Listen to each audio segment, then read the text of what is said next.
എല്ലാവർക്കും നമസ്കാരം. അപ്പോൾ ഇന്ന് ഞാനൊരു കാര്യം ഓർമ്മിപ്പിക്കാൻ വേണ്ടി വന്നതാണ്. മറ്റൊന്നുമല്ല, RRSP, അതായത് രജിസ്റ്റേർഡ് റിട്ടയർമെൻറ്റ് സേവിങ്സ് പ്ലാൻ.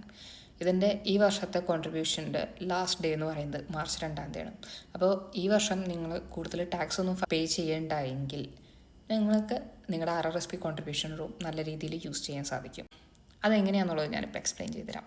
മറ്റൊന്നുമല്ല, ഇപ്പോൾ ഒരു എക്സാമ്പിൾ വഴി ഞാൻ പറയാമെന്നുണ്ടെങ്കിൽ, ലാസ്റ്റ് ഇയറിൽ നിങ്ങളുടെ ടോട്ടൽ ടാക്സബിൾ ഇൻകം, അതായത് ആനുവൽ ഇൻകം ഒരു 90K ആണെന്നിരിക്കട്ടെ. നിങ്ങളുടെ അപ്പോൾ ഓരോ വട്ടം വീക്ക്ലി പേയ്മെൻറ്റ് വരുമ്പോഴും നിങ്ങൾ ആ 90Kയുടെ അനുസരിച്ചിട്ടാണ് നിങ്ങളുടെ ടോട്ടൽ ആനുവൽ ഇൻകത്തിനനുസരിച്ച് നിങ്ങളുടെ നിന്ന് ടാക്സ് ഡിഡക്ട് ചെയ്തിട്ടുണ്ടായിരിക്കും. സോ ലെറ്റ്സ് സേ നിങ്ങൾക്ക് കയ്യിൽ കിട്ടിയ ആ ഒരു സാലറിയിൽ നിന്നും നിങ്ങളൊരു 10,000 നിങ്ങളുടെ RRSP കോൺട്രിബ്യൂഷനിലോട്ട് മൂവ് ചെയ്തു തന്നിരിക്കട്ടെ. അപ്പോൾ നിങ്ങളുടെ ടാക്സബിൾ ഇൻകം എത്രയായി മാറും? 90 - 10, അതായത് 80K ആയി മാറും.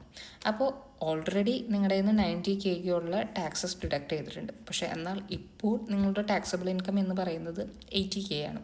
സോ ബാക്കിയുള്ള ടാക്സസ് നിങ്ങൾക്ക് റിട്ടേൺ ആയിട്ട് വരും, നിങ്ങൾ ടാക്സ് ഫയൽ ചെയ്യും. ഇതിന് പല ഉപയോഗങ്ങളുണ്ട്. ടാക്സ് റിട്ടേൺസ് മാത്രമല്ല, ഇതിലുള്ള ടാക്സ് ഡിഫേർഡ് ഗ്രോത്ത് ആണ്. പക്ഷേ നിങ്ങൾ വിഡ്രോ ചെയ്യുമ്പോൾ ടാക്സ് ഫ്രീ അല്ല. ഫസ്റ്റ് ഹോം ബയേഴ്സ് പ്ലാൻ ഉണ്ട് RRSPയിൽ തന്നെ. അതായത് ആദ്യമായിട്ട് കാനഡയിൽ വീട് വാങ്ങുന്ന ഒരു വ്യക്തിക്ക് 60,000 വരേക്കും അവർ RRSPയിൽ നിന്ന് ടാക്സ് ഫ്രീ ആയിട്ട് വിഡ്രോ ചെയ്യാം. പിന്നീട് അത് മെല്ലെ മെല്ലെ തിരിച്ച് കോൺട്രിബ്യൂട്ട് ചെയ്താൽ മതി ആ ഒരു എമൗണ്ട്. എന്നാൽ മറ്റെന്താവശ്യത്തിനും നിങ്ങൾ RRSPയിൽ നിന്ന് വിഡ്രോ ചെയ്താലും അത് ടാക്സബിളായി മാറും.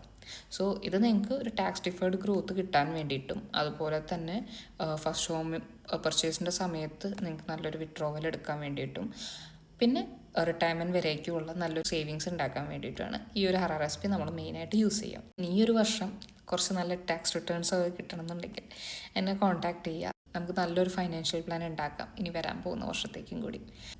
Thank you.